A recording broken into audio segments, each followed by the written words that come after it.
heard a tape of Shiva Zatzal speaking at my parents' Vort.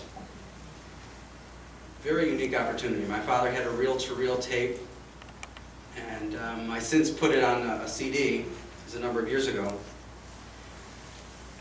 Obviously, it was, I don't know, 1957. Rosh Shiva was very young at the time. Was like 10 years or so after he came to Detroit. And he said he was a good friend of the family, of my grandparents, and he said that he's not prepared. He didn't prepare. He Davka didn't prepare because he wanted to speak from the heart. So I'm going to try and take that lesson. He sure sounded prepared. Honestly, I've thought about it. I've thought about what I'm going to say. So I'm not saying that he did what I did. But I don't have anything written down. This is the program. So before I call on the graduates, there are three mnemonics, three things I want you to keep in mind. I'm going to speak about three different things. I'm going to speak about it very quickly because I'm not the speaker, I'm just the MC.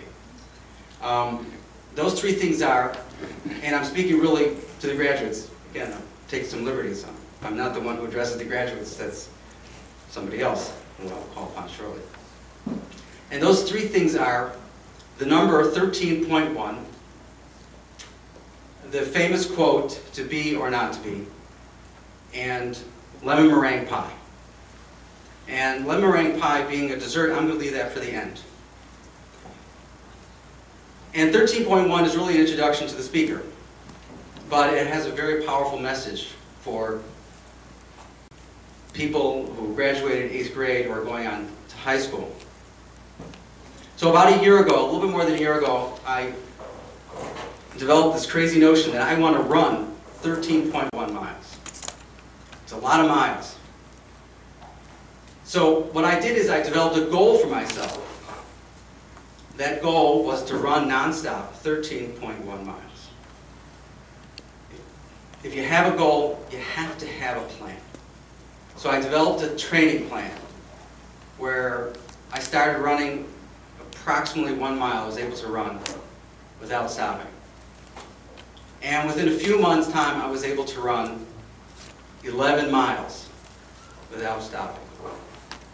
And the reason I never ran 13 is because if you read the people that know a lot about this and have nothing better to do, and they study this type of stuff, physiology, they said, you really don't have to run that because when you're running, for your goal, such as a race, you'll have the impetus to finish. From these parachutes that we are leaving, we see that even if one is on a high level and witnessed miracles, he can still make a mistake and fall to a low level if he lacks the proper guidance, just like the Miraglim.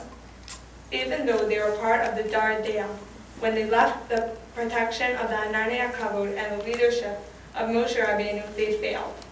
Therefore, we need to constantly protect ourselves by surrounding ourselves with the positive sources of inspiration. I would like to express my gratitude first time.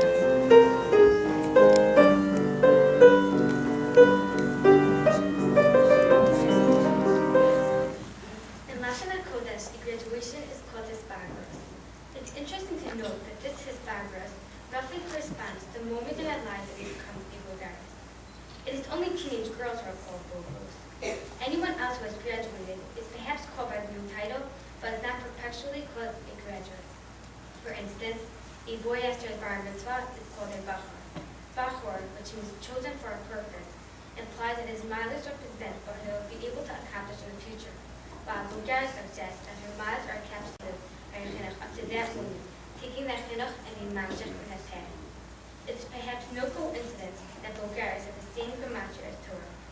For the most common type of graduation, usually celebrated is a siyam, from where the English word summer comes. The Medrash says, Shlomo HaMelech was a model for the future Messiah. When he woke up one morning, knowing the entire Torah, he threw a party. His simcha was not because he accomplished this. Hashem put the knowledge in his heart. But from now on, he could learn Torah on a deeper level, already knowing the entire Bible. Similarly, our simcha at this Hisbagros does not come from our pride of accomplishment, but from the assurance that the chinuch that we receive in Yeshiva Starkei Torah will guide us and enlighten us in our future lives. I would like to thank my teachers, principals, parents, and grandparents who helped me to be the person I am today.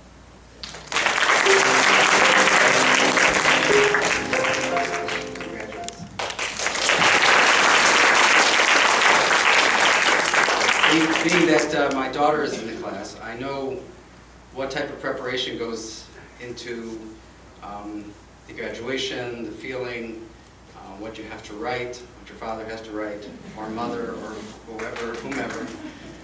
We want to thank you all for all the effort you put in. It was really wonderful. Thank you. So I'm back. I'm still back at 13.1. And so the nimshal, the lesson that I was bringing out from that is setting a goal and getting to your goal by some type of program, some type of step-by-step training program. Any people here wrote a book ever, or a sefer, or many sfar?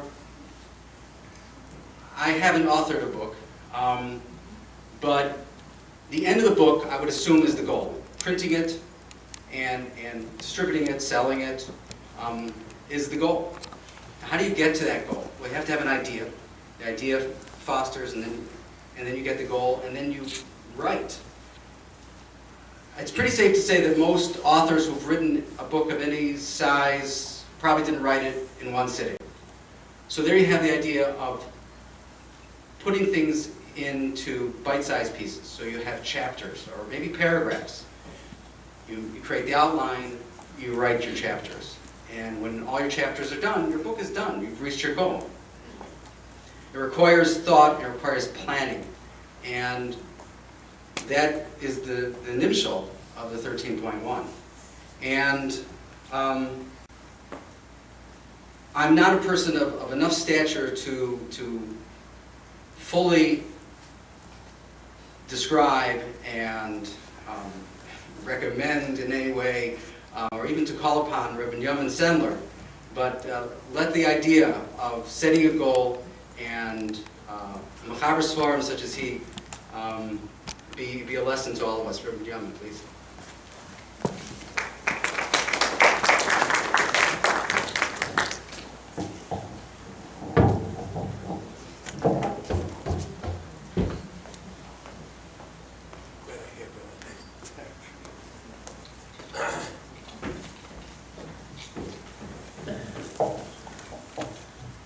Of graduates.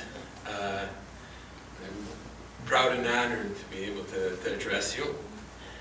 I was just thinking of bringing up a question,